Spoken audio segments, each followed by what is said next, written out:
Step in, everyone. So this is going to be part two of how I do scenery. The first part I showed how to do all the base, so basically all the dirt underneath the scenery. And this is going to be kind of the finishing as far as putting grass, small bushes, that kind of stuff. So this is everything laid out here is everything that I use. It's kind of a big variety, but in order to have it look real, I think variety is kind of the key. So these are just over the, I guess over the years, this is the stuff I've picked up that I've liked. I've actually been using these. They're the Lifelike Scenery Master. They also sell them in different ones. These are the taller kits. So with these, I end up a lot of times cutting them, and I'll show you. You can cut these into like thirds and fourths and use them as smaller bushes, so they just don't look like completely round objects, because you're just trying to make everything not look symmetrical. And then this is actually buffalo grass, I think is what they call it. It's a Silver product that I got from one of the online scenery companies. And then I use these. There's also the yellow ones, but I'm running out of them.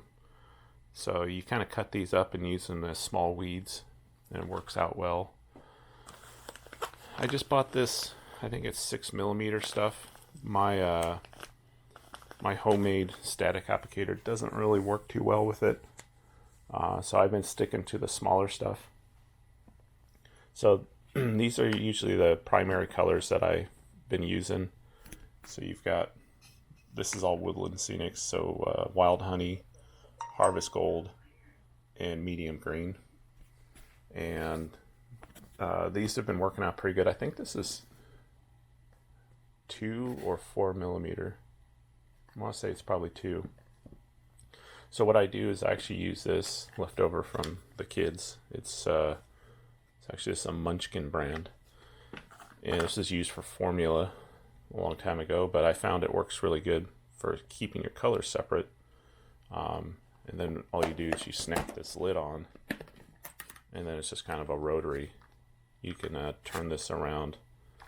It's kind of hard to do with one hand, but you can turn around to the different colors. So when you're going, it works real easy. Plus it's got a spill-proof lid, which is huge because you're going to knock stuff over. This is, I believe, 4mm. If that's 2, then this is 4. And this is the Silver. It's kind of weird how it clumps together, but this is a longer green. So I'll use this in different areas, and that's one of the ones that are selected in here. I also have some of this notch. I think it's called Summer Green, and it's got a bunch of different colors in there. On its own, it's a little bright, but when you mix it with the medium green, it actually turns out to be a pretty good color. And then here's some more leftover smaller tufts. I eventually plan on making my own one day. And then also I've got this, and then this is kind of like the small weed, and you just kind of clip it because there are branches, and it's a Woodland Scenics product. What I use to attach the grass is, what I'll use is the matte median, and I'll actually thin it slightly.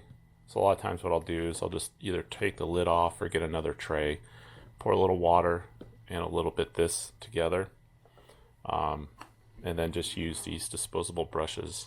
I get these at Harbor Freight, like $3 for a big pack of them, so you can throw it away when you're done. I used to use the thinned out scenic cement for the grass. It does work. It's a little harder to control, whereas this method I started using recently, and it works a lot better as far as getting the grass exactly where you want it. And then this is my my sketchy homemade static applicator. This started off as a Harbor Freight fly swatter, and basically you take a tea strainer, or a strainer I think it was, and attach the other end of the cable to it, and this is the grounding lead. So this has to be into the ground nearby where you're working.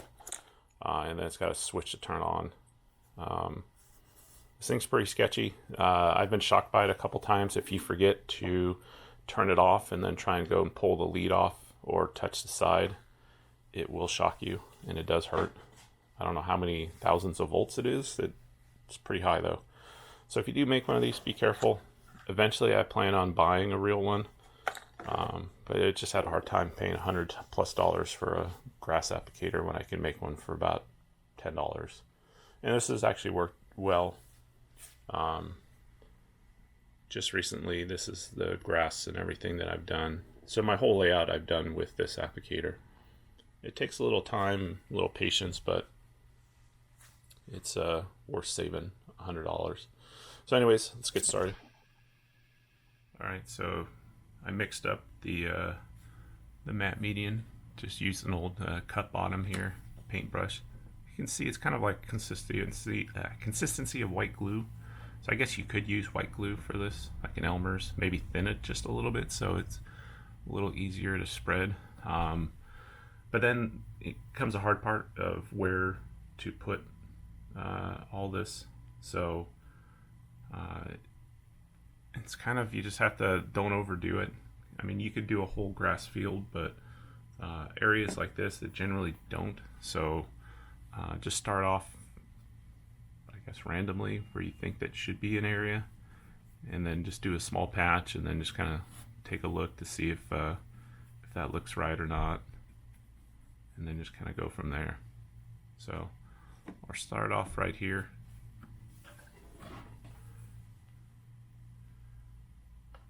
You just got to put your lead in.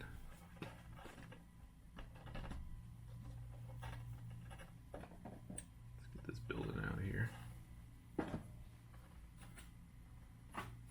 And this gets pretty messy, so a lot of times I'll come up afterward and clean it up with a vacuum. So I'm using the smaller green mix.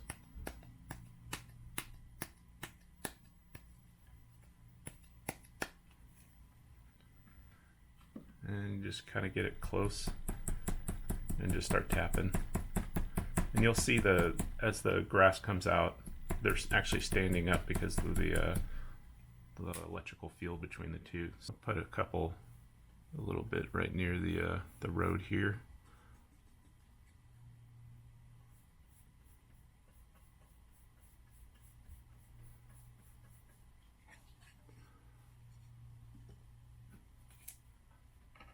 And you attach the lead in here and go for the green. So I turn the switch on for this. And you'll actually see, if you get it really close to the ground, you'll actually see arcing.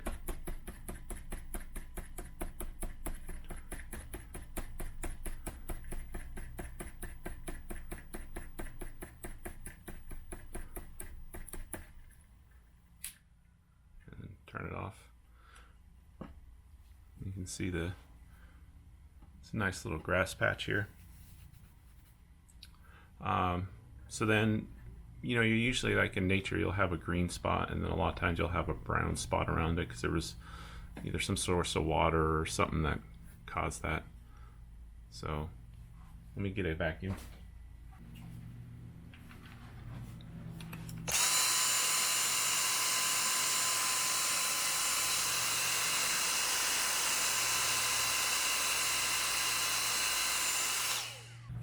Yeah, so the vacuum is actually good because it's going to lift up all the loose stuff out of there and pull it up.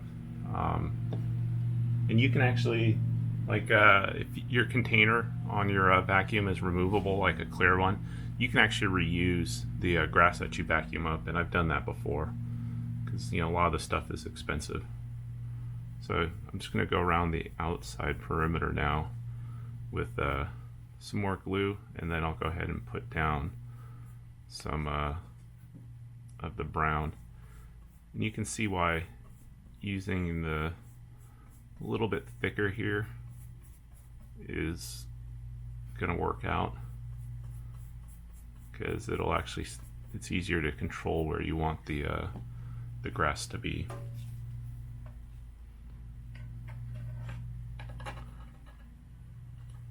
Again, put the lead in, get rid of my green here.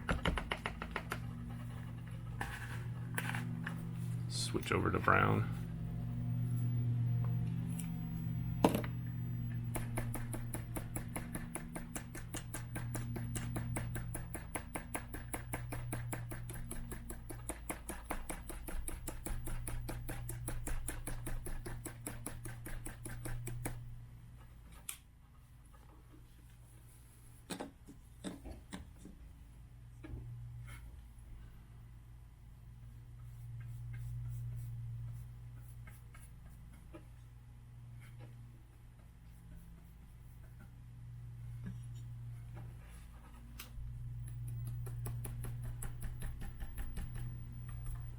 Even though the lead's far away, you can still see it falling straight down.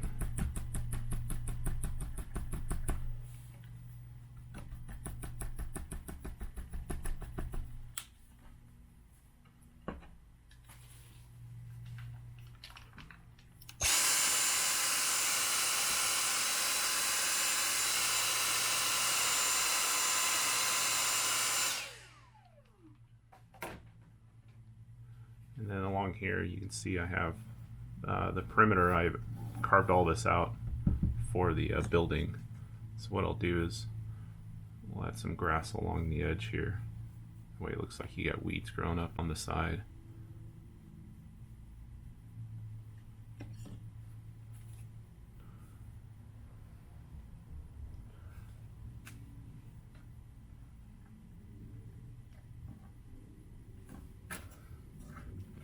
And this is usually the hardest part. Try not to get this wire in the stuff you just did, because it'll mow it all down. Put some of my green in there.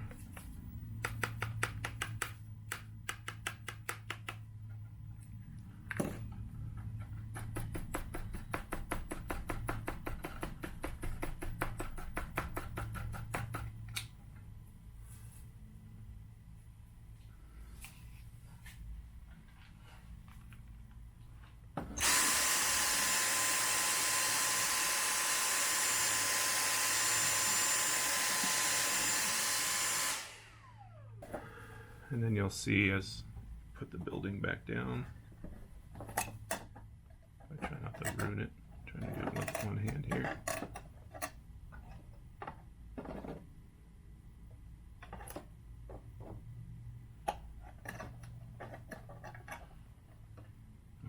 I guess that wasn't as close.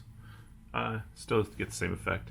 So while we're doing it, I won't show doing the scenery on this whole thing, because it's just a rinse and repeat of what I'm doing here. So I'll go on to the next part, which is adding smaller items.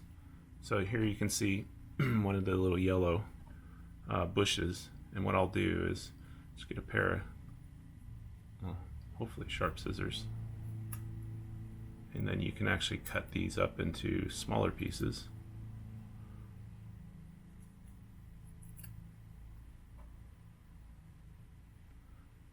I usually cut them in sometimes fours. It just depends on the look I'm going for.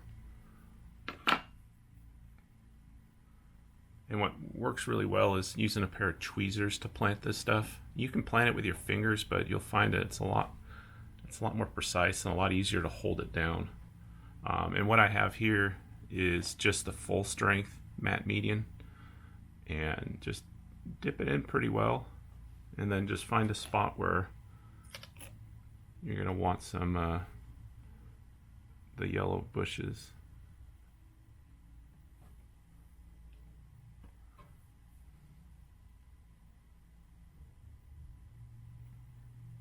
And just kind of press it in. And if you look in what I've noticed, that usually these bushes, the yellow bushes, will grow together in clumps. So you'll kind of see them near each other. See, it's not easy putting them down sometimes, so just take your time.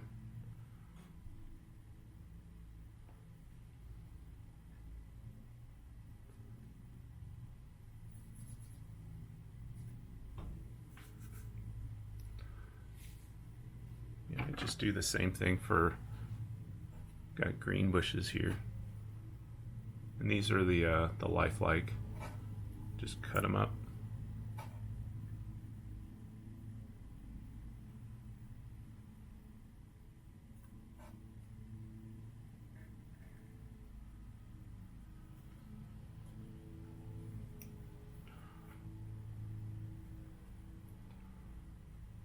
Kind of use these wherever I think a weed might grow.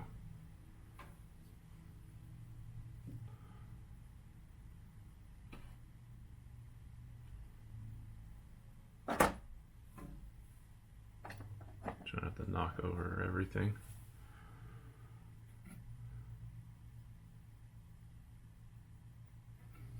And here's some of that silliphore grass stuff. And you just do the same thing. What's nice about these are already in random shapes, so you don't really have to cut them much. You can just kind of put them wherever you think it would go good. And then the last thing, a lot of times, and I don't do this everywhere, I have that Woodland Scenics. It's already the pre-made. They almost look like trees, but they're kind of bent over. But they work good for bushes. And you just cut off a clump. You get it, that's pretty decent size. And then you just find a spot where you think it looks good.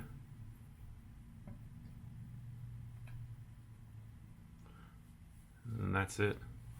So there's not much more to it.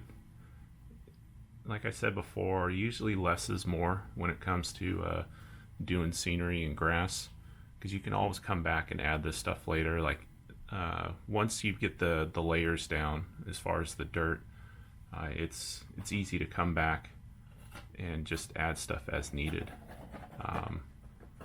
I've come back and redone scenery plenty of times on other sections of the layout of the standard gauge and even the narrow gauge, because you'll see something and it just doesn't look right, or you get a new product and that new product comes out and works a lot better, or looks a lot better.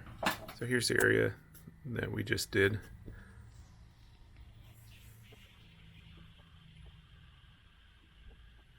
So then this area, to complete it, you just come by and ballast. I won't show the ballasting. There's a ton of videos on ballasting. Basically the way I do it is you just lay all your ballast in dry, brush it to where you want it, wet it with the alcohol mix, and then add your matte median or white glue thinned out. And you usually do it in the rails or in between and then along the edges, and it soaks up. Just being real careful near the switches, because especially in HO3 you will get stuff in there and they don't work, especially glue. Learned that one the hard way. So anyways,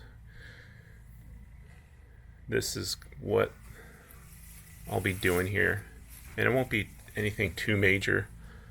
This is, I don't think I showed what it looks like after it dried, but as you can see, the color, it actually did change, and all the colors blended together pretty nice. So, and that's kind of the effect that you're going for. So I'll go ahead and I'll finish up the rest of the scenery here, and I'll show you what it looks like here in a sec. All right, so this is the I wouldn't say it's the final result, but I went through and did the rest of the scenery here, and I usually do it in waves. So I'll do an initial first kind of pass, and then as I look at stuff, and I'll come back and add little pieces here and there. But this is kind of just the initial. So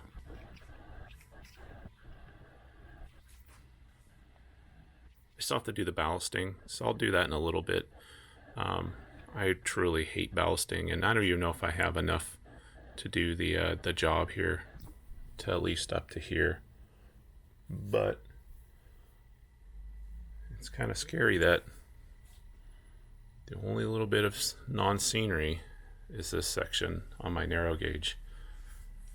I've never had a fully scenic layout before, or any scenery on a layout before, so this is kind of a unknown territory for me, and it's kind of been a big learning curve. I've had prior layout before that was the lower section here that I've actually ripped out, and I've redone this. And even this layout, the lower portion is almost done. I just have to do the ballasting there, figure something out in the corner there. Probably just do like generic scenery here. And then I just have that one corner over there with all the junk in it. And then, like I said before, I would have a fully scenic layout, which is kind of a weird thing for me. So, hopefully somebody found something interesting out of this video. Like I said, I won't do the ballasting because it's boring. I hate it. And there's so many ballasting videos out there that would just be kind of duplicating work there. So anyways, I hope you guys found something useful out of this. Thanks.